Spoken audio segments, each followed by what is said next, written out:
Müqayisə uşaqların əl-qolunu soyudan ən böyük mənfi faktordur. Yəni sən heç kəslə müqayisə eləmə. Bu individualdır. Bunun kimisi yoxdur. Bunun tipi kimisi yoxdur. Bu tamam fərqlidir. Ontoloji da fərqlidir, psixoloji da fərqlidir, fizioloji da fərqlidir. Bunun təbiəti tamam başqadır. Ona görə sən bunu ancaq özünlə müqayisə eləməlisən. Yəni sən deyə bilərsən ki, bir ay əvvəl sən necə idin, indi necəsən? Yəni insanı özünlə müqayisə eləyirlər, başqası ilə yox. Sən iki şey o vaxt müqayisə eləyə bilirsən ki, onların bir-biri ilə o müqayisə etdiyin tərəfdə müştərək cəhətləri olsun. Bunun onunla müştərək cəhəti yoxdur. Bu tamam fərqlidir.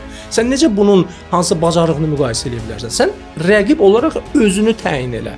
Ki, hər dəfə sən nəsə bir şey öyrən, dünənki vəziyyətindən daha yaxşı ol, dünənki halından daha gözəl ol. Və burada da onun o istedad və bacarıq fərqliliklərini nəzərə al. Biz orada yanlış bir yanaşma edirik və bu uşağı həvəsinə salır. Bu önəmlidir, tərbiyədə önəmli bir mövzudur.